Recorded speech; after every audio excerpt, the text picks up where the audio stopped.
Bismillahirrahmanirrahim. Alhamdulillah rabbil alamin wassalatu wassalamu ala asyrafil anbiya'i wal mursalin sayyidina Muhammad wa ala alihi wa sahbihi ajma'in. Nawaitu ta'alluma wa ta'lim wa tazakkura wa tazkir wa naf'a wal intifa' wal ifadata wal istifadah wal hatha ala tamassuki bi kitabillahi wa sunnati rasulih sallallahu alaihi wasallam. والدعاء إلى الهدى والدلالة على الخير ابتغاء وجهه ومرضاته وثوابه وجناته سبحانه وتعالى ثم أما بعد. Assalamualaikum warahmatullahi wabarakatuh. Sidang hadirin, sidang penonton yang dirahmati oleh Allah Subhanahu wa taala sekalian.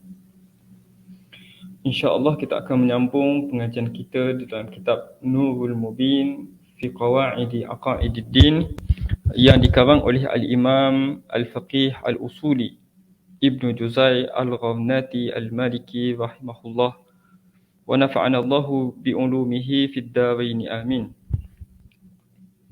Jadi dalam perbahasan yang lepas kita dah selesaikan perbahasan berkaitan dengan pada menyatakan tanzih, iaitu penyucian bagi Allah Subhanahu wa taala.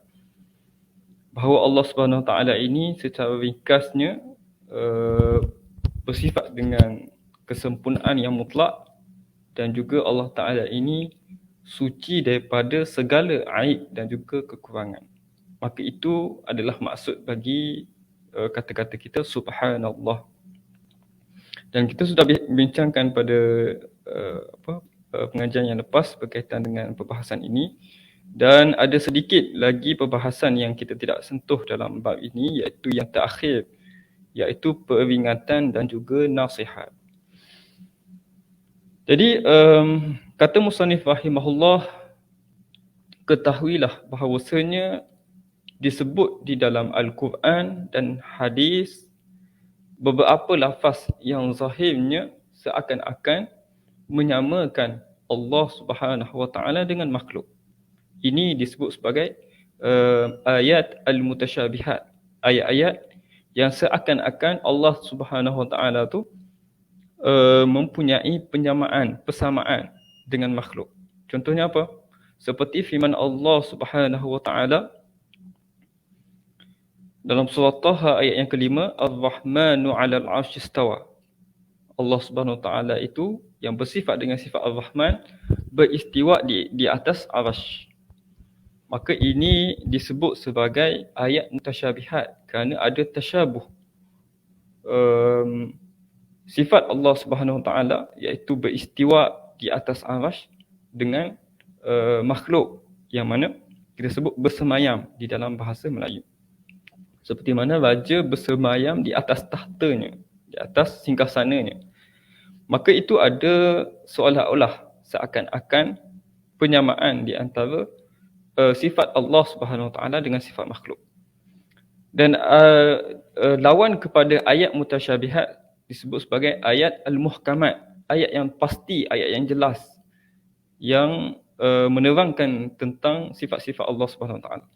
Jadi ada dua kategori ayat. Yang pertama disebut sebagai ayat al-muhkamat, iaitu ayat yang jelas, makna yang jelas, tidak ada keraguan padanya. Dan yang keduanya ialah kategori ayat mutasyabihat, iaitu yang mempunyai kesamaran, yang mempunyai bentuk-bentuk yang seakan-akan menyamakan Allah Subhanahu Wa Taala dengan makhluk. Maka untuk memahami ayat-ayat mutasyabihat ini, kita perlu merujuk kepada ayat muhkamat. Mesti kembalikan daripada ayat mutasyabihat itu kepada kefahaman daripada ayat-ayat yang disebutkan sebagai ayat muhkamat. Mana Allah Ta'ala menyebut secara jelas di dalam Al-Quran, Allah Ta'ala sebut, Laisa kamitslihi syai'un. Allah Subhanahu Wa Ta'ala ini tidak ada yang menyerupainya, tidak ada sesuatu pun yang menyerupainya. Jadi sifat mutasyabihat ini bukanlah sama sifat Allah Subhanahu Wa Ta'ala. Allah beristawa, istawa 'alal 'arsy. Allah Subhanahu Wa Ta'ala sifatnya berbeza dengan sifat manusia ataupun apa-apa sahaja apabila melakukan perbuatan tersebut. Dan contohnya lagi adalah hadis nuzul, Yang zilu Rabbuna tabaraka wa ta'ala ila sama'i dunya. Allah Ta'ala turun ke langit dunia pada setiap malam apabila berbaki 1/3 malam, dan Allah SWT berfirman kepada umat manusia, sesiapa yang meminta kepada aku, maka aku akan beri. Sesiapa yang berdoa kepada aku akan mustajabkan doanya. Dan siapa yang beristighfar kepada aku, memohon keampunan kepada aku, maka aku akan beri keampunan. Maka itu disebut sebagai hadis nuzul. Hadis nuzul seperti mana disebut dalam nota kaki ini. Hadis ini telah dikeluarkan oleh Imam Al-Bukhari dalam bab tahajud, bab doa dan solat di akhir malam. Dan juga Imam Muslim dalam kitab solat musafir, bab galakan untuk berdoa dan berzikir pada malam hari. Iaitu lafaznya yang telah diterjemahkan ke dalam bahasa Melayu, Allah Ta'ala turun pada setiap malam ke langit dunia ketika masih berbaki 1/3 malam yang akhir. Kemudian Allah Subhanahu Wa Ta'ala berfirman, siapa yang berdoa kepada aku, maka aku akan perkenankan doanya. Siapa yang meminta kepada aku, maka aku akan beri permintaannya tersebut. Siapa yang memohon keampunan kepada aku, maka aku akan mengampunkannya. Dan didatangkan oleh penterjemah bagi kitab ini, kata-kata Qadi Iyad rahimahullah, bahawa Ibnu Habib meriwayatkan daripada Imam Malik bahawa yang turun itu adalah hadis nuzul itu, yang turun itu adalah perintah dan juga larangan Allah. Adapun Allah Subhanahu Wa Taala ini, dia bersifat dengan kekal, qadim, dan tidak ada perubahan kepada sifat-sifat Allah Subhanahu Wa Taala tersebut. Dan ada juga ulama-ulama lain yang menyebutkan hadis nuzul ini adalah turunnya itu adalah turun perintah Allah, bukan turunnya zat Allah Subhanahu Wa Taala seperti mana yang diwahamkan oleh sesetengah golongan-golongan mujassimah, golongan-golongan musyabbihah. Maka fahaman-fahaman itu tertolak. Tapi yang nak disabitkan adalah yang turun itu adalah perintah dan juga larangan Allah Subhanahu Wa Taala. Setengah ulama pula menolak dengan mengatakan perintah Allah turun pada setiap ketika dan tidak khusus pada waktu malam sahaja. Ini perbahasanlah. Kalau kita nak katakan bahawa yang turun pada waktu malam, 1/3 malam, terakhir malam itu adalah perintah dan juga larangan Allah, maka tidak tepat, kerana perintah dan juga larangan Allah Subhanahu Wa Taala ini turun pada waktu-waktu yang lain juga selain daripada 1/3 malam. Kemudian perkara ini tidak melazimi, kerana petanda yang mengkhususkan perintahnya diturunkan pada waktu ini adalah lafaz adakah ada yang meminta dan adakah ada yang berdoa, sedangkan perintah Allah Subhanahu Wa Taala telah turun tanpa perlu kepada petanda yang disebutkan ini. Jadi perintah untuk berdoa, perintah untuk memohon keampunan, semua itu telah turun sebelum daripada tak perlu kepada pengkhususan pada waktu tersebut. Dan dikatakan juga maksudnya adalah majaz. Maksudnya Allah Ta'ala meluaskan rahmatnya. Maksud yang zilu Rabbuna tabaraka wa ta'ala itu adalah Allah Ta'ala lapangkan ataupun luaskan rahmatnya untuk manusia pada waktu tersebut, iaitu apabila seseorang hamba itu berdoa kepada Allah, maka Allah Ta'ala akan mustajabkan doanya. Apabila seseorang hamba itu memohon keampunan kepada Allah Subhanahu Wa Taala, maka Allah Ta'ala akan memberi keampunan kepadanya. Jadi maksud nuzul itu adalah rahmat Allah, luasnya rahmat Allah Subhanahu Wa Taala. Dan Allah Ta'ala mempermudahkan pengabulan doa seseorang itu. Permintaannya itu mudah untuk dikabulkan pada waktu 1/3 terakhir malam.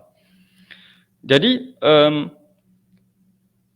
di dalam Al-Quran dan juga di dalam Al-Hadis ada ayat-ayat yang seolah-olah membayangkan tentang Allah Subhanahu Wa Taala ini sama seperti makhluk, seperti mana kita sebutkan tadi. Dan hal ini akan membawa kepada menyerupakan Allah Subhanahu Wa Taala dengan makhluk, disebut sebagai tashbih, dan perkara itu adalah muhal bagi Allah, mustahil bagi Allah Subhanahu Wa Taala untuk bersifat seperti bersifat hamba.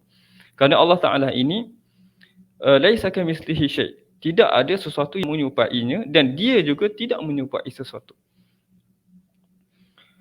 Jadi golongan-golongan yang mendakwa perkara-perkara ini adalah antaranya ialah golongan musyabbihah dan juga golongan mujassimah yang membayangkan bahawa Allah Ta'ala itu turun ke langit dunia dan Allah Ta'ala berada di atas arash, turun ke langit dunia sehingga arash itu kosong kerana Allah Ta'ala turun ke langit dunia. Jadi mengisbatkan bagi Allah Subhanahu Wa Ta'ala ni ada jisim, ada had, ada intiqal min makanin ila makan. Allah Ta'ala itu mempunyai jihad. Maka apabila kita katakan nuzul itu adalah nuzul hakiki bagi Allah Subhanahu Wa Ta'ala, maka ia akan menyebabkan banyak perkara-perkara yang tidak sepatutnya, sifat-sifat yang tidak sepatutnya bagi Allah Subhanahu Wa Ta'ala, seperti mana yang kita sebutkan tadi. Sedangkan Allah Subhanahu Wa Ta'ala itu tidak menyerupai makhluk dan juga makhluk itu tidak menyerupai Allah Subhanahu Wa Ta'ala. Allah Ta'ala tidak berjisim, Allah Ta'ala tidak bertempat dan Allah Ta'ala itu tidak berada dalam jihah. Kata atas, bawah, kiri, kanan. Allah Ta'ala tidak, la tahwihil jihad. Dan juga tidak ada had. Allah Ta'ala ni tidak ada sempadan, tidak ada, kita kata, bentuk, tidak ada saiz. Maka tidak boleh kita katakan dalam ayat mutasyabihat ini seperti mana hakikatnya. Bahkan perlu untuk kita takwil dan juga perlu untuk kita serahkan maknanya kepada Allah Subhanahu Wa Ta'ala. Maka apabila kita berhadapan dengan ayat-ayat mutasyabihat seperti ini, kata musannif rahimahullah, maka wajiblah ke atas hamba untuk beriman. Yang pertama, kalau hadis tu hadis sahih, kalau hadis tu hadis mutawatir, kalau ayat tu adalah ayat daripada ayat Al-Quran, pertama kita beriman dengan ayat tersebut. Kita katakan bahawa sabit di dalam Al-Quran dan juga di dalam sunnah bahawa Allah Ta'ala menyifatkannya dengan nuzul, Allah Ta'ala sifatkannya dengan istiwa, contohnya istawa. Jadi kita beriman bahawa ini adalah daripada Allah Subhanahu Wa Ta'ala, daripada Allah Subhanahu Wa Ta'ala.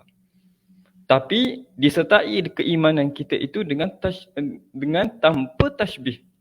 Kita kata Allah Ta'ala turun ke langit dunia.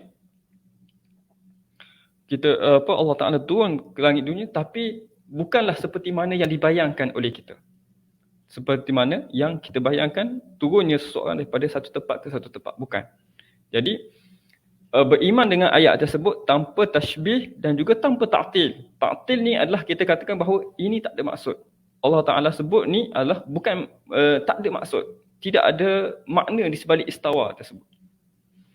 Jadi apabila kita membatalkan makna istawa itu dengan makna yang tidak ada makna, kita katakan ia sebagai tidak ada makna, maka itu disebut sebagai ta'til. Dan juga tidak ada takwil. Jadi kita tahu Imam Ibnu Juzai Al-Ghamnati ini mengambil pendekatan at-tafwid, iaitu menyerahkan makna ini kepada Allah. Tidak terjemah, tidak melakukan penafsiran terhadap maksud istawa ataupun maksud nuzul, tetapi menyerahkan dan tidak ada takwil bagi Imam Ibnu Juzai, tapi serahkan maknanya kepada Allah Subhanahu Wa Ta'ala. Allahu wa rasuluhu a'lam. Ini disebut sebagai tariqatus salaf. Mana Imam Dardi sebut di dalam kitabnya, tariqatus salafi aslam. Cara golongan-golongan salaf berta'amul, berinteraksi dengan ayat-ayat mutasyabihat adalah lebih selamat. Dari sudut macam mana? Dari sudut kalau kita serahkan beriman kepada ayat tersebut dan menyerahkan maknanya kepada Allah dan kita tidak membuat apa-apa takwilan, apa-apa tafsiran, maka itu selamat bagi kita bahawa kita ni tidak akan terjatuh kepada kesalahan, tidak akan melakukan kesilapan. Kerana apabila kita takwilkan, kita tafsirkan, boleh jadi kita akan tersilap untuk memberi makna yang bukan seperti mana dimaksudkan oleh Allah Subhanahu Wa Taala dan juga seperti mana yang ingin disampaikan oleh Rasulullah sallallahu alaihi wasallam. Kemudian tariqatus salafi aslam. Cara golongan salaf iaitu tauhid adalah lebih selamat.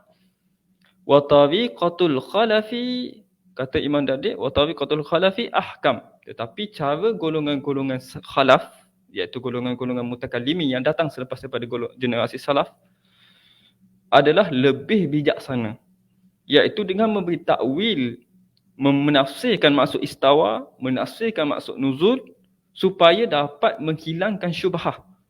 Contoh seorang tu apabila dia baca hadis Nabi SAW, yang zilu rabbuna tabaraka wa ta'ala ila sama'i dunya, dia akan terbayang intiqal, dia akan terbayang jisim sebagainya.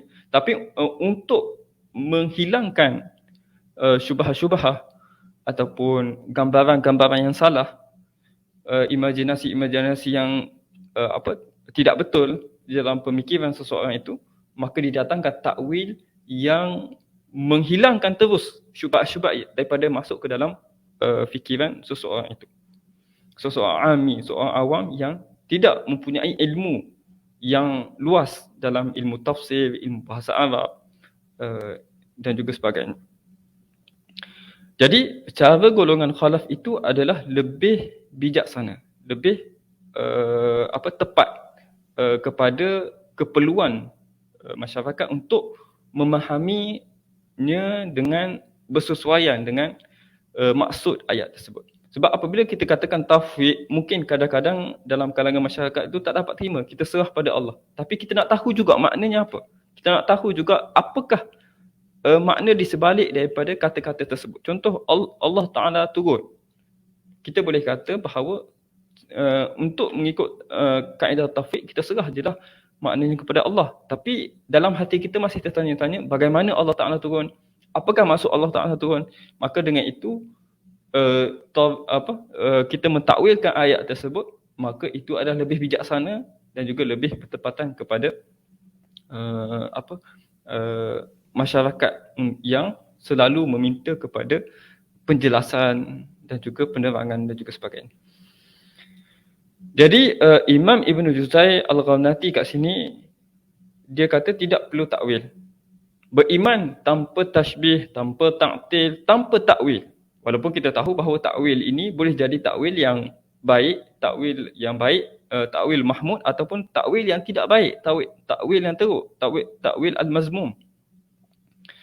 Jadi untuk selamat ialah kata-kata Imam Ibn Juzai mengambil pendekatan tidak perlu takwil dan menyerahkan pengetahuannya, yakni maknanya kepada Allah. Ini disebut sebagai cara tafwid. Dan berkata, aku beriman dengan apa yang difirmankan oleh Allah Subhanahu Wa Taala dan dengan apa yang disabdakan oleh Rasulullah Sallallahu Alaihi Wasallam. Dan dengan makna yang dikehendaki oleh Allah dan Rasulnya, wallahu wa rasuluhu a'lam, dan Allah dan Rasulnya lebih mengetahui. Ini cara yang paling selamat untuk kita yang sebagai seorang awam yang tidak ada masa untuk membilik tafsir, tidak ada masa untuk mempelajari bahasa Arab dan juga sebagainya. Cara yang paling selamat bagi kita adalah kita meninggalkan takwil, iaitu dengan kita katakan bahawa aku beriman dengan apa yang Allah Ta'ala firmankan, Ar-Rahmanu 'alal 'arsy istawa, aku beriman.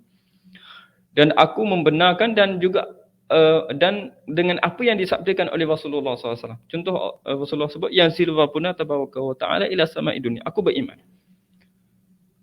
Dan juga aku beriman dengan makna yang dikehendaki oleh Allah dan Rasulnya. Apa pun makna yang yang Allah Ta'ala letakkan pada perkataan tersebut, maka aku beriman. Walaupun aku tidak mengetahui apakah makna tersebut. Dan dengan makna yang dikehendaki oleh Allah Subhanahu Wa Taala dan juga Rasulnya Nabi Muhammad SAW. Dan sesungguhnya kita memperakui bahawa Allah Ta'ala dan Rasulnya lebih mengetahui. Itu adalah di bawah pengetahuan Allah. Jadi kita tak masuk kepada takwil, tak masuk kepada tafsir dan juga sebagainya. Dan kata Ibn Juzai Al-Gharnati, inilah cara penyerahan at-taslim. Kita serahkan makna kepada Allah yang membawa kepada kesejahteraan. Kerana apabila kita serahkan makna itu kepada Allah, kita tak cuba untuk mentakwilkannya, maka itu adalah jalan yang paling selamat. Bahkan ia juga dipuji oleh Allah Subhanahu Wa Taala ke atas mereka yang bersifat dengan sedemikian.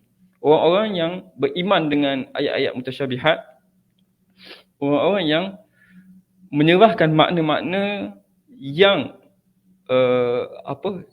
di sebalik daripada perkataan itu hanya kepada Allah Subhanahu Wa Taala dan memperakui bahawa hanya Allah dan juga Rasulnya lebih mengetahui, maka itu adalah sifat yang terpuji seperti mana dalam firman Allah Subhanahu Wa Taala, Wadhasikhuna fil ilm, dan orang-orang yang tetap teguh, orang yang mendalam pengetahuannya, orang yang tinggi keilmuannya.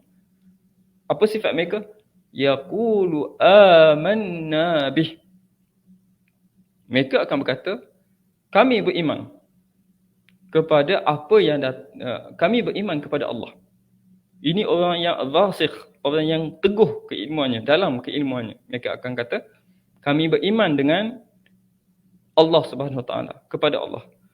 Kullu min indi rabbina. Semua itu di dalam Al-Quran, hadis yang sahih, semua itu adalah datang daripada Tuhan kami.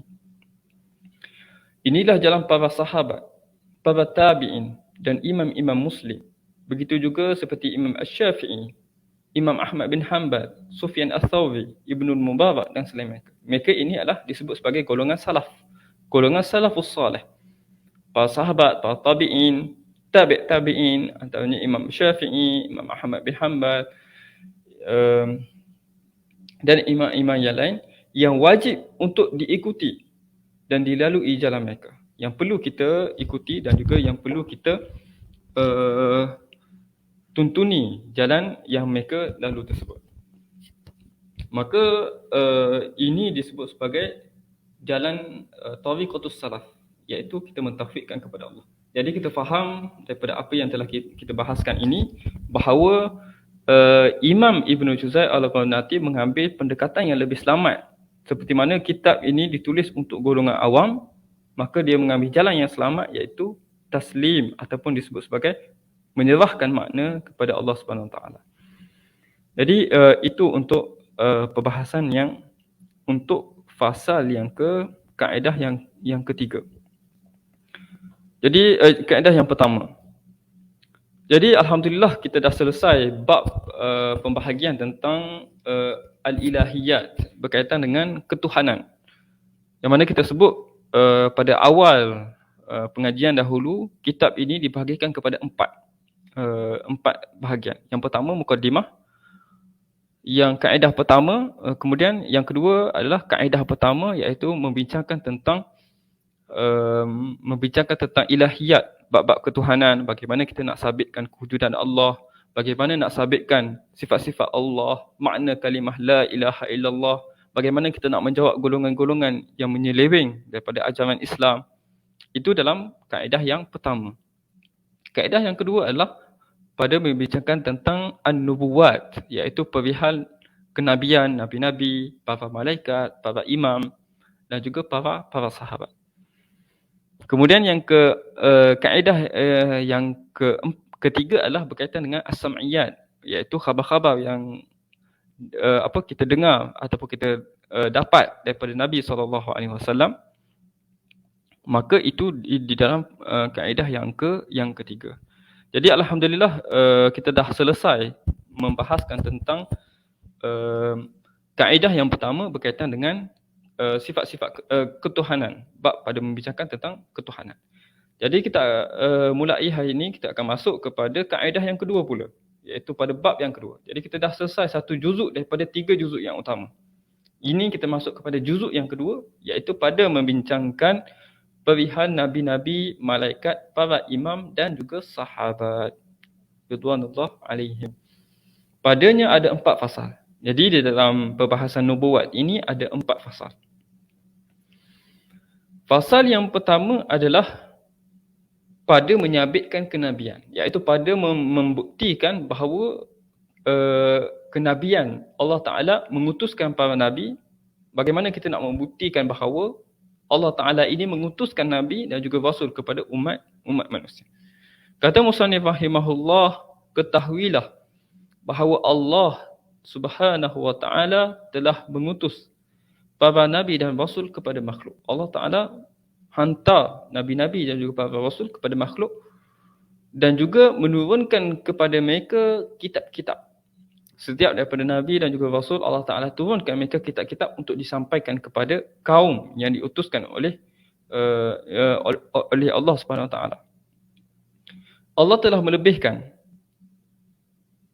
sebahagian mereka ke atas, melebihkan mereka ke atas sekalian manusia. Jadi yang pertama sekali adalah Allah Ta'ala yang mulia, makhluk yang paling mulia di sisi Allah SWT ada peringkat-peringkatnya. Yang paling atas ialah para rasul alaihi wassalatu wassalam, iaitu kemudian yang di bawahnya adalah para anbiya, yang kemudian adalah para wali, dan juga yang seterusnya adalah golongan salihin, kemudian umat Islam, dan juga yang seterusnya adalah manusia secara keseluruhan. Jadi Allah Ta'ala melebihkan para nabi dan juga para rasul ini di atas selain daripada mereka, daripada sekalian pada manusia. Bahkan Allah Ta'ala melebihkan sebahagian daripada nabi-nabi itu di atas nabi-nabi yang lain. Seperti mana kita tahu bahawa Allah Ta'ala pilih nabi-nabi tertentu untuk diberikan kelebihan berbanding daripada nabi-nabi yang lain. Dan ada nabi-nabi yang disebut sebagai nabi ulul azmi, yang nabi-nabi yang Allah Ta'ala uji dengan ujian yang berat. Allah Ta'ala berikan azab, Allah Ta'ala berikan ujian, kesusahan yang melebihi daripada nabi-nabi yang lain. Maka Allah Ta'ala lebihkan kedudukan sebahagian daripada sebahagian yang lain. Antaranya ialah nabi-nabi yang disebut sebagai ataupun rasul disebut sebagai ulul azmi, iaitu ada 5 orang. Iaitu yang paling atas sekali ialah Nabi Muhammad sallallahu alaihi wasallam. Nabi kita Nabi Muhammad sallallahu alaihi wasallam. Kemudian di bawah Nabi Muhammad sallallahu alaihi wasallam termasuk dalam rasul ulul azmi adalah Nabi Ibrahim alaihi salam, Khalilullah Nabi Ibrahim alaihi salam. Kemudian di bawah Nabi Ibrahim ialah Nabi Musa alaihi salam. Nabi Musa alaihi salam iaitu kalimullah, yang Allah Ta'ala berbicara. Wa kallamallahu Musa taklima. Allah Ta'ala berbicara dengan Nabi Musa ini dengan perbicaraan yang terus. Maka yang ketiga daripada Rasul Ulul Azmi ini ialah Nabi Musa alaihi salam. Yang keempat dari sudut tertib ni dan mengikut kepada syarahan kitab Sulam Mubaja, yang keempat adalah Nabi Isa alaihi salam, yang dari sudut tertib afdaliyah, kemuliaan, Nabi Muhammad, Nabi Ibrahim, Nabi Musa, Nabi Isa, dan yang terakhir adalah Nabi Nuh alaihi salam. Jadi ini adalah nabi-nabi yang disebut sebagai Nabi Ulul Azmi, yang mana Allah Ta'ala angkatkan darjat mereka kerana mereka ini diuji dengan ujian yang sangat dahsyat, dan mereka ini Allah Ta'ala berikan halangan-halangan dan mereka berdakwah, memberikan mereka ini ujian-ujian yang telah seperti mana yang kita sebutkan. Kemudian kata musannif, sebahagian mereka ada yang disebutkan Allah Subhanahu Wa Taala di dalam Al-Quran. Kita tahu nabi-nabi alaihi wassalatu wassalam ramai hingga dikatakan bahawa, dan bilangan ini ada banyak pendapat. Ada yang kata 124,000 orang nabi yang Allah Ta'ala utuskan, dan 300 lebih para rasul.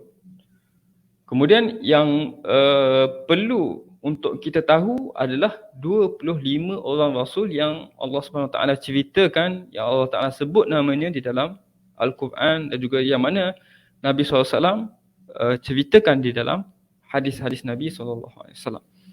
Maka itu adalah bilangan Nabi dan juga bilangan Rasul, dan juga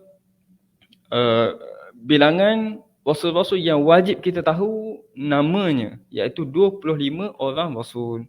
Bermula daripada Nabi Adam AS sehinggalah kepada Nabi kita Nabi Muhammad sallallahu alaihi wasallam. Jadi itu adalah nabi-nabi dan juga para rasul yang diutuskan oleh Allah SWT. Dan seperti mana kita tahu bahawa setiap rasul itu adalah nabi. Setiap rasul itu adalah nabi. Tapi bukan setiap nabi adalah rasul. Iaitu kita sebut nabi ni lebih umum. Umum, bulatan yang besar ialah nabi. Dan di antara dalam kalangan nabi itu ada para rasul.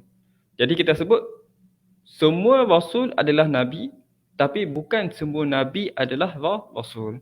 Jadi Nabi Adam dia adalah nabi dan juga dia adalah rasul. Nabi Muhammad SAW dia adalah nabi dan juga dia adalah Rasulullah sallallahu alaihi wasallam. Dan contohnya ialah Nabi Syith alaihi salam. Dia adalah nabi tapi dia bukan seorang rasul. Apa beza nabi dengan rasul? Nabi adalah Allah Taala turunkan baginya, lantiknya sebagai nabi, tetapi Allah Taala tidak menyuruhnya, tidak mengarahkannya, tidak memberi perintah kepadanya untuk menyebarkan wahyu-wahyu yang disampaikan kepadanya. Tapi untuk para rasul ialah Allah Taala lantik dia sebagai nabi, Allah Taala lantik dia sebagai rasul, dan dia dipertanggungjawabkan untuk memberikan dakwah, untuk menyampaikan risalah ataupun wahyu-wahyu yang Allah Taala turunkan kepadanya. Maka itu beza di antara nabi dan juga para rasul. Nabi tak perlu untuk menyebarkan wahyu yang sampai kepadanya, tapi rasul ialah mereka wajib untuk menyampaikan wahyu yang disampaikan kepadanya kepada kaum-kaum yang diutuskan, kaum-kaum yang mereka diutuskan. Dalil kebenaran ialah dakwa kenabian mereka adalah apa-apa yang terzahir pada tangan mereka daripada mukjizat-mukjizat yang mencabik adat. Jadi bukti kenabian Nabi Muhammad SAW contohnya adalah mukjizat yang Allah datangkan kepadanya, iaitu kaumnya mencabar Nabi Muhammad SAW untuk tunjukkan mukjizat kepada mereka. Maka apabila ditunjukkan mukjizat kepada mereka, maka perlu orang yang melihat mukjizat itu untuk mempercayai kepada kenabian Nabi Muhammad SAW. Maka antara dalil untuk membenarkan dakwaan kenabian mereka ini adalah wujudnya mukjizat-mukjizat yang mencari adat yang didahului oleh cabaran ataupun didahului oleh seseorang itu meminta bukti daripada Nabi SAW untuk membuktikan kenabiannya. Maka apabila dikeluarkan mukjizat itu sebagai bukti kepada kenabiannya, maka itu menunjukkan kebenaran dakwaan seseorang itu sebagai seorang nabi. Seperti mana firman Allah Subhanahu Wa Taala dalam surah Al-Hadid ayat yang ke-25, laqad arsalna rusulana bil bayyinat, dan sesungguhnya kami telah mengutuskan rasul-rasul kami dengan membawa bukti-bukti dan mukjizat yang sangat jelas. Bayyinat maksudnya adalah bukti-bukti dan juga mukjizat yang jelas nyata. Dan juga sabda Nabi SAW, ma min nabiyyin illa waqad utiya minal ayat ma mithluhu amana alaihi al-bashar. Iaitu tiada seorang nabi pun melainkan sesungguhnya telah diberikan kepadanya mukjizat. Waqad utiya minal ayat, iaitu tanda-tanda bukti kebenaran dakwaan kenabiannya. Ma mithluhu, dan juga apa yang semisal dengannya, yang mana telah mengimani atasnya, iaitu atas segala mukjizat yang Allah Ta'ala tunjukkan itu oleh manusia. Hadis ini dikeluarkan oleh Imam Al-Bukhari dan kitab berpegang kepada Al-Quran dan juga As-Sunnah. Aku diutuskan dengan Jawami'ul Kalim. Dan juga Imam Muslim juga meriwayatkan dalam bab kitab Al-Iman, kitab wajib beriman kepada kerasulan Nabi sallallahu alaihi wasallam. Baik. Jadi itu adalah bukti kita nak menyabitkan tentang kenabian seseorang itu adalah dengan mukjizat. Dan kemudian musannif rahimahullah mendatangkan perbahasan tentang apa hikmah Allah Ta'ala utuskan kepada umat manusia ini para rasul. Apa manfaat, apakah tujuan Allah Subhanahu Wa Ta'ala ini utuskan para rasul. Dan kata musannif rahimahullah, ketahuilah bahawa pada pengutusan nabi-nabi ini ada beberapa sudut hikmah, ada beberapa tujuan, ada beberapa maqasid ataupun disebut sebagai hikmah. Sudut yang pertama adalah akal manusia berbeza-beza dan aliran mereka ni saling berselisih. Maka Allah Subhanahu Wa Taala telah mengutuskan para nabi untuk menerangkan apa yang mereka perselisihkan tersebut. Sebagaimana firman Allah Subhanahu Wa Taala, "Kana an-nasu ummatan wahidah, faba'asallahu an-nabiyyina mubasysyirin wa munzirin." Sesungguhnya manusia ni pada zaman dahulu, pada mulanya adalah umat yang satu, iaitu yang menurut kepada agama Allah. Kemudian mereka selepas itu berselisihan. Faba'asallahu an-nabiyyin, maka Allah Ta'ala mengutuskan nabi-nabi kepada mereka mubasyirina, iaitu memberi berita gembira, wa munzirina, dan juga memberi ancaman, memberi amaran kepada golongan-golongan yang ingkar. Wa anzala ma'ahumul kitab, dan Allah Ta'ala turunkan bersama-sama nabi-nabi ini kitab-kitab bil haqq, yang benar, liyahkuma bainan nasi fi makhtalafu fih, untuk mereka ini berhukum, menjalankan hukum di antara manusia mengenai apa yang mereka perselisihkan. Jadi manusia ini sejak Nabi Adam AS pada awalnya adalah ummatan wahidah, umat yang satu. Tetapi berlaku perselisihan faham, berlaku pertelingkahan, berlaku salah faham dan juga perbezaan pandangan. Maka untuk menunjukkan, untuk menghukumkan siapa yang benar, siapa yang salah, mana yang betul, mana yang tidak betul, mana yang salah ataupun sebagainya, maka Allah Ta'ala utuskan para nabi dan juga para rasul sebagai pemutus kepada apa yang diperselisihkan oleh manusia tersebut.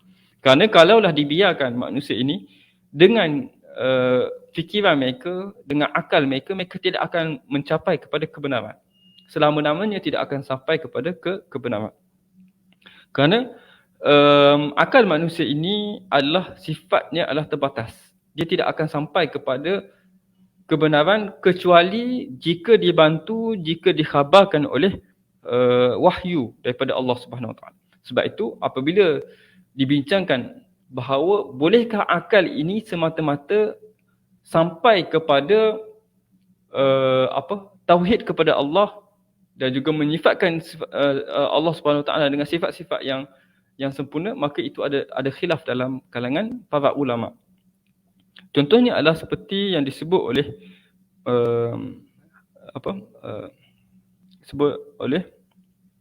kebanyakan para filsuf ataupun ahli falsafah seperti Ibn Bajjah dan juga kitab yang disebut sebagai Hayy Ibn Yaqazan yang ditulis oleh Ibn Tufail. Ibn Tufail menceritakan tentang seorang pemuda yang dibesarkan oleh seekor rusa di sebuah pulau yang tak asing daripada manusia. Beliau menceritakan bahawa pemuda tersebut ataupun anak kecil tersebut dibesarkan sehinggalah satu masa si rusa itu mati. Dan apabila mati barulah Ibnu Yaqazan ataupun sebut watak yang utama tu, yang pemuda tadi yang dibesarkan oleh rusa tadi, membelah dada, membelah badan rusa tu mencari di manakah kehidupan, dan akhirnya diceritakan bahawa akhirnya dia berjumpa kebenaran melalui akalnya. Jadi itu satu dakwaan daripada Ibn Tufail bahawa seseorang itu akan sampai kepada mentauhidkan Allah, sampai kepada ketuhanan melalui dengan akalnya. Tetapi tidak sempurna. Mesti selepas itu disempurnakan oleh wahyu daripada Allah. Sebab untuk mengetahui tentang kewajipan, untuk mengetahui tentang dosa pahala, ataupun untuk mengetahui tentang ibadat sebagainya, perlukan kepada wahyu. Bagaimana seseorang itu untuk berfikir tentang ibadat, nak menyembah Allah, berdoa dan juga sebagainya, jika hanya menggunakan akal. Jadi apa yang nak disebutkan dekat sini adalah Allah Subhanahu Wa Taala menurunkan wahyu untuk menentukan siapakah yang benar dan juga siapakah yang salah, dan menunjukkan arah kebenaran itu dan memandu akal kita kepada kebenaran dan tidak semata-mata kita menggunakan akal. Kerana apabila kita menggunakan akal semata-mata, tidak akan sampai, kecuali mungkinlah kalau sampai pun kepada kebenaran itu adalah kebetulan sahaja. Contoh golongan-golongan barat yang mencari tentang ketuhanan, mencari tentang kehidupan, alam selepas kematian dan juga sebagainya. Mungkin ada dalam kalangan mereka ini sampai kepada kebenaran, tetapi sampai mereka kepada kebenaran itu, contohnya ada orang yang mendakwa ada Tuhan di sebalik alam ini menggunakan akal sahaja, tak tengok kepada nas-nas syarak ini, maka boleh jadi hal itu adalah kebetulan. Kerana jika sekiranya menggunakan akal, maka kemampuan untuk kita mencapai kebenaran itu adalah sangat-sangat lemah. Tetapi jika kita padukan di antara akal dengan juga nakal, akal dan juga nas wahyu, maka itu akan terpandu kepada jalan yang benar. Maka itu adalah maksud hikmah daripada diutuskan para nabi dan juga para rasul kepada umat manusia. Itu sudut yang pertama. Sudut yang kedua, hikmah penurunan ataupun hikmah diutuskan para rasul kepada umat manusia adalah Allah Ta'ala menciptakan makhluk supaya mereka beribadat kepadanya. Allah Ta'ala ciptakan manusia untuk manusia ini menyembah Allah Subhanahu Wa Ta'ala. Dan dia telah mensyariatkan kepada mereka beberapa syariat, daripada perintah, larangan, supaya mereka berhenti daripada melakukan. Allah Ta'ala itu menyuruh kita melakukan kebaikan, memberi sedekah, menolong orang yang lemah, memperlakukan keadilan, melaksanakan amal-amal kebajikan dan juga sebagainya. Dan Allah Ta'ala melarang kita menzalimi seseorang, mencuri harta seseorang, mengambil hak seseorang, dan juga melarang kita untuk melakukan perkara-perkara tersebut. Maka Allah Ta'ala, dia telah menjadikan Nabi-Nabi sebagai perantara di antaranya dengan hamba. Jadi untuk sampaikan perintah, untuk sampaikan larangan tersebut, maka Allah Ta'ala tidak sampaikan terus kepada manusia. Tetapi Allah Ta'ala menjadikan Nabi-Nabi dan juga para Rasul ini sebagai perantara. Allah Ta'ala sampaikan kepada para Nabi dan para Nabi itu sampaikan kepada umat manusia. Dengan hambanya untuk menyampaikan mereka apa yang disyariatkan, apa yang patut mereka buat, apa yang perlu mereka buat, dan juga apa yang perlu mereka tinggalkan ataupun mereka jauhkan. Maka jika Allah tidak mengutuskan para nabi dan para nabi-nabi, maka akan sesatlah manusia. Kalaulah Allah Ta'ala tidak utuskan nabi-nabi yang menerangkan kepada manusia, kita perlu berlaku adil, kita perlu berlaku ihsan, kita perlu memberi sedekah, melebihkan orang lain di atas diri kita, maka sudah tentulah manusia ini akan berfikir dengan akal, dan perkara itu akan membawa makhluk-makhluk ini ataupun manusia-manusia ini kepada kesesatan. Dan mereka tidak mengetahui bagaimana beribadat kepada Allah. Seperti mana kita sebutkan tadi, kalaulah tak diutuskan para rasul, bagaimana kita nak menyembah Allah Subhanahu Wa Taala? Kita tahu bahawa ada Tuhan yang menciptakan alam ini, dengan akal kita boleh sampai kepada perkara tersebut. Tapi bagaimana kita nak menyembah Allah? Jadi para nabi dan juga para rasul datang kepada kita mengajarkan tentang solat 5 waktu, solat subuh, solat zuhur, solat asar, solat maghrib, solat isyak, berpuasa di bulan Ramadan, menunaikan zakat, melaksanakan haji. Jadi itu diterangkan, cara-cara kita beribadat itu diterangkan oleh para nabi dan juga para rasul, yang mana kalau kita guna akal sekalipun tidak akan sampai kepada cara-cara tersebut. Kerana perkara-perkara tersebut adalah datangnya daripada Allah Subhanahu Wa Taala. Dan seperti mana firman Allah Subhanahu Wa Taala, وَمَا نُرْسِلُ الْمُرْسَلِينَ إِلَّا مُبَشِّرِينَ وَمُنْذِرِينَ.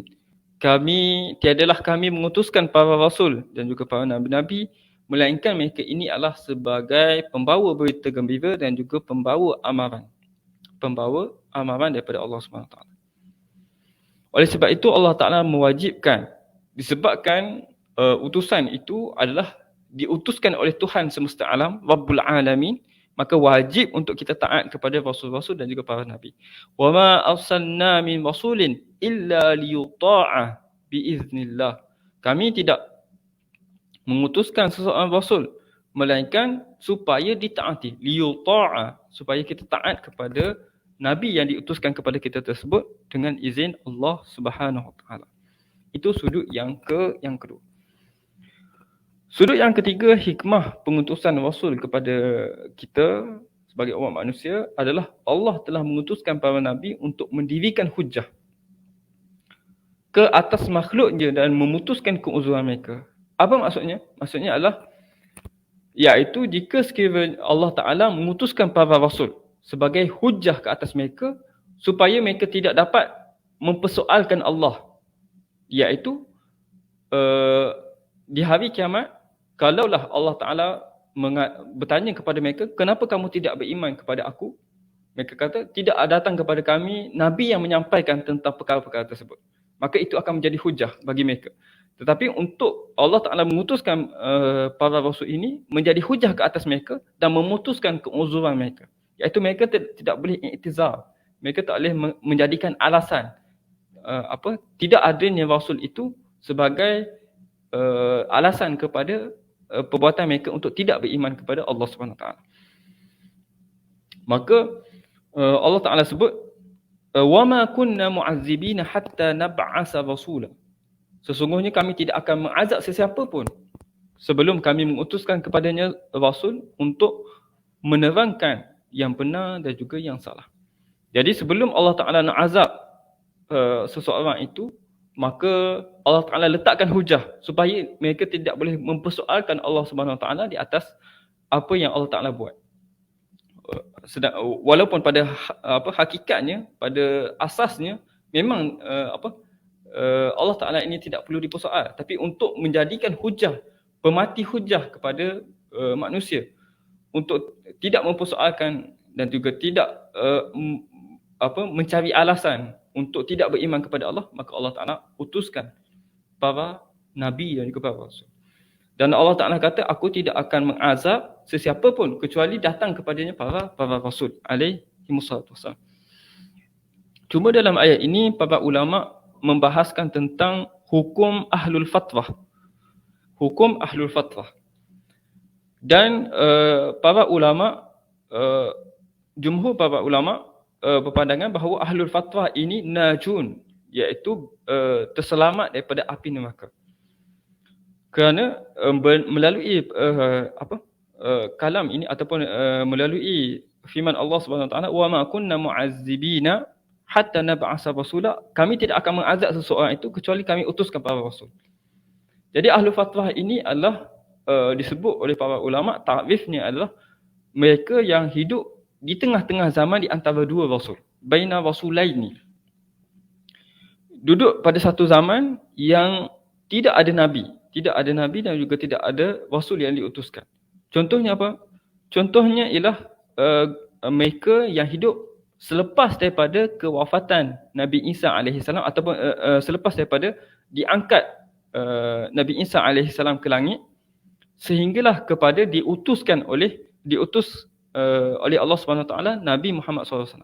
Maka mereka yang hidup di antara Nabi Isa AS diangkat ke langit dan juga pengutusan Nabi SAW pada ketika umur Nabi 40 tahun itu, maka ini disebut sebagai ahlul fatrah. Mereka yang meninggal pada waktu ini sebelum waktu senggang di antara dua Nabi ini disebut sebagai ahlul fatrah. Dan mereka ini tidak diazab di dalam neraka, tetapi Allah Ta'ala masukkannya ke dalam syurga dengan izin Allah Subhanahu Wa Ta'ala. Maka itu disebut sebagai ahlu fatrah. Dan begitu juga persoalan tentang adakah ahlu fatrah pada ketika ini. Kita sebut kalau ahlu fatrah tu ialah yang hidup di antara dua zaman Nabi sallallahu alaihi wasallam. Dua zaman Nabi, iaitu diutuskan pada zaman yang tidak diutuskan para nabi. Di tengah-tengah di antara dua para nabi. Maka disebut juga sebagai ahlu fatrah. Jadi yang sekarang ini adalah tidak disebut. Maka apabila dengan takrif tersebut tidak ada lagi ahlu fatrah kerana Nabi Muhammad sallallahu alaihi wasallam adalah nabi yang terakhir diutuskan kepada seluruh umat akhir zaman. Itu selepas daripada sahabat, tabi'in, seluruh umat selepas daripada itu, maka itu adalah umat Nabi Muhammad sallallahu alaihi wasallam. Dan Nabi Muhammad itu adalah nabi kita dan juga rasul kita. Jadi tidak ada fatwa disebutkan kerana seperti mana takrif tadi, iaitu yang hidup di antara dua fatwa, tapi kita ini kita adalah umat Nabi Muhammad SAW. Kita mengikut kepada ajaran yang dibawa oleh Nabi Muhammad SAW. Cuma ada di sana golongan-golongan yang mengambil hukum ahlu fatwa. Dia bukan ahlu fatwa, tapi dia mengambil hukum ahlu fatwa. Ialah golongan-golongan yang tidak sampai kepadanya dakwah-dakwah Islam. Contohnya golongan yang duduk di hutan belantara yang jauh daripada manusia. Tidak sampai kepada mereka ni tentang maklumat tentang Islam, maklumat tentang Nabi Muhammad SAW, maklumat tentang Allah Subhanahu Wa Taala. Tidak sampai kepada mereka. Maka itu bukan, kita tak katakan sebagai ahlu fatwa, tetapi mereka ini mengambil hukum ahlu fatwa yang mana tidak sampai dakwah kepada mereka.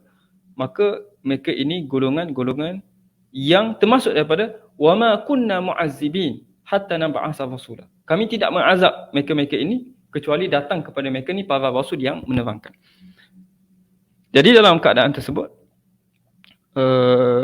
kata Syekh Ali Jumaah Hafizahullah, bahawa untuk mensyaratkan seseorang itu menjadi hujah ke atasnya untuk menolak Islam ataupun menjadi hujah kepadanya untuk tidak termasuk kepada wa ma kunna mu'azzibin hatta nab'atha rasula, itu mesti ada beberapa syarat.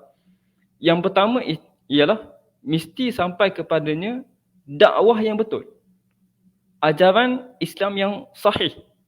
Sampai kepadanya ajaran Islam yang sahih dan wadihah, sahihah, wadihah.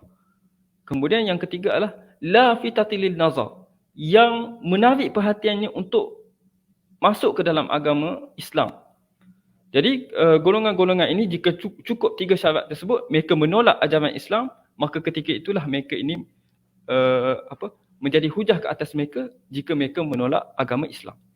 Tapi contohnya kalau tidak ada ciri-ciri yang kita sebutkan tadi, sampai kepada mereka ini berita tentang Islam, berita tentang Nabi Muhammad SAW, tapi dalam keadaan yang tidak menarik, dalam keadaan yang menyebabkan mereka takut kepada Islam. Contoh, datang kepada mereka ni dan mereka pada sebelumnya tidak tahu apa-apa tentang Islam, datang kepada mereka bahawa Islam ini Islam ini agama yang ganas, yang menyeru kepada peperangan, keganasan, membaling batu sehingga mati, memancung kepala. Kemudian apabila diceritakan kepada Nabi, apa yang sampai kepada Nabi ini adalah seorang yang sifat-sifat mazmumah. Maka apabila yang sampai kepada mereka khabar-khabar tersebut, maka mereka termasuk dalam hukum ahlul fatwah. Apabila yang sampai kepada mereka itu adalah gambaran-gambaran yang salah, ajaran-ajaran yang salah berkenaan dengan agama Islam, maka itu juga golongan-golongan yang terselamat daripada azab api neraka. Kerana Allah Ta'ala sebut wa ma kunna mu'azzibina hatta nab'atha rasula. Kami tidak akan mengazab seseorang itu kecuali kami telah datangkannya kepadanya para rasul. Iaitu kalau kita lihat kepada zaman sekarang ialah pendakwah-pendakwah yang menyampaikan dakwah-dakwah tersebut, berita-berita yang sampai kepada masyarakat tersebut. Kerana apabila kalaulah seseorang tu, kita bayangkan seorang tu yang sampai kepada mereka ini adalah dakwaan daripada golongan-golongan orientalis yang mendakwa yang agama Islam ni agama keganasan, agama pembunuhan, dan ditaswirkan, diberikan gambaran seperti Daesh yang melakukan perbuatan-perbuatan yang kejam, perbuatan-perbuatan yang ganas. Maka dikatakan kepada mereka, kenapa kamu tidak beriman kepada agama Islam? Kerana gambaran di dalam fikirannya adalah gambaran-gambaran tersebut. Maka mereka ini apabila hanya perkara tersebut sahaja yang sampai kepada mereka, maka mereka tidak termasuk daripada golongan yang diutuskan oleh golongan yang diutuskan kepada mereka rasul. Tapi mereka ini juga termasuk dalam golongan sama hukumnya sebagai ahlul fatrah. Jadi untuk seseorang itu dihujahkan ke atasnya sama ada dia najun, dia ni selamat daripada api neraka ataupun tidak adalah mesti cukup dakwah yang sampai kepada mereka itu cukup syarat seperti mana kita sebutkan tadi. Mesti dakwah itu dakwah yang betul, dakwah yang jelas, tidak ada keraguan, tidak ada campur aduk sebagainya. Dan juga dakwah yang la fitatil nazar, yang menarik perhatian, yang menyebabkan mereka ini boleh membuat pilihan untuk menerima Islam ini sebagai agama mereka. Maka ini disebutkan sebagai hukum sebagai ahlu fatrah. Tetapi kalau soal tu dah jelas dah di hadapan mereka